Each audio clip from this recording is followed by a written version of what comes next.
Her coaching and therapy business called Mind You, where she creates a new life perspective using NLP, hypnotherapy, and kinetic shift, working with individuals, kids, teens, and adults. She even hypnotizes via Skype, so just needs a good connection for international clients. She's involved in charity action and the charity Action for Happiness, and creates interviews called Mind of the Month.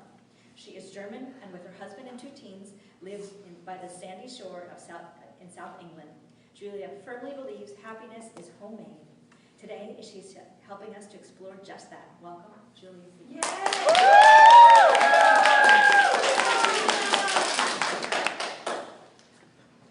Never try to be happy. Anyone here like me who tried to be happy? Oh yeah, tried really hard? Yeah. Didn't work, right? Yeah. Never works. Why? Because it's in the word. It implies not achieving it.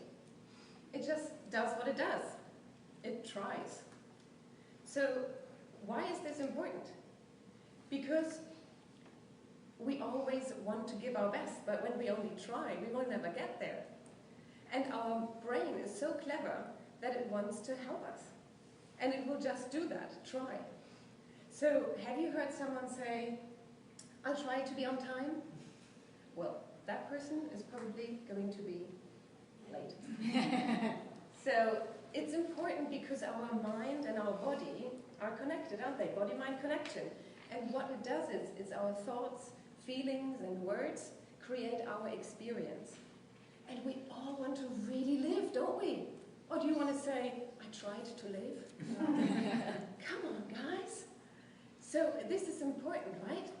And there is so much trying in this world. We try to be on time. We try to be happy. We try to meditate. We try to be honest. We try to get into a relationship. We try to stay in a relationship. We try to get out of a relationship. There's so much trying. Okay? Over the next few minutes in this talk, I'm going to show you that the word try is a disempowering weasel word.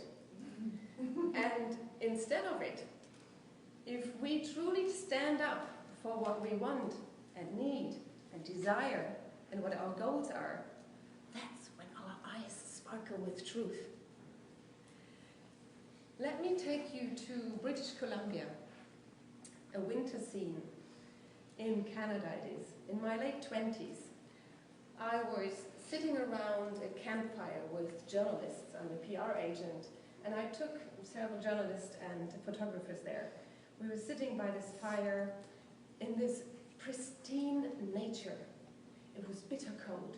We were warming by these dancing flames with that body warming us and the hot chocolate in our hands, sharing stories around that, in that circle. And, you know, our legs were heavy from the snowshoe hike we did earlier, and our body exhausted by a dog sledding, like husky dog sledding ride. Fantastic and adrenaline high. We're sitting there, my boss as well around that campfire, and all of a sudden that woman started talking. She was our tour guide.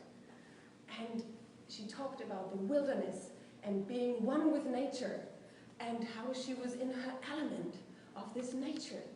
And she was talking, all of a sudden she looked up at me with that sparkle in her eye, like millennium fireworks. And this sparkle just hit me. I didn't know what happened. I was like, whoa. And that sparkle just ignited me. Something inside of me, it opened me up. And I was like, breathtaking. I had to step away from the comforting place, from that circle of truth. And I was like, what's going on? What's happening with me? And I literally went, oh God. And I realized I want to be speaking about my job with that sparkle. In fact, it was much bigger than that. I want to do everything in my life with that sparkle. Right? Enough trying to be happy, enough trying to fit in, enough trying to just be okay with the comfort zone. So that was what happened there. But what does that mean? Where do we trying. You know, that's not enough, isn't it?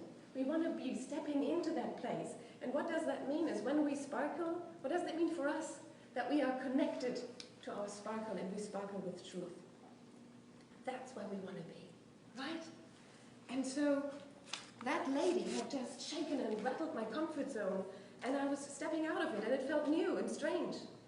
Let me tell you what the 3 biggest regrets is people have on their deathbed. I wish I had the courage to live a life true to myself and not the one expected of others.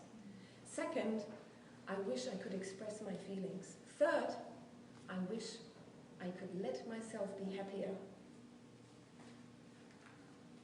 Who do you want to be?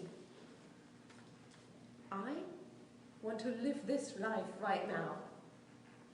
It's our life now to live, and yours, and yours, and yours.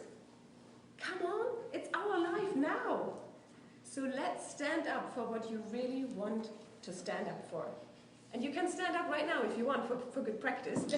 So stand up. What are you standing up for? Are you standing up for change? Are you standing up for what you really want to do in life? So let's be standing, because this is what you're going to take from here. You're going to throw that word try out of the window. You're going to change that whole perception of trying, and you're going to have that sparkle as your eye indicator to find that inner guidance and truth. And let me just close with the words of an adaptation of my namesake, Julia Roberts, from Eat, Pray, Love. And it's fine to stand, it's good for your body. Yeah. If we have the courage to leave behind anything familiar and comforting and seek out on a truth-seeking journey, externally or internally, and if we have the courage to regard everyone we meet along the way as a teacher, and if we take everything that happens as a clue, then we are stepping into our true self, and our eyes can sparkle, and we live fully. Thank you. Wow.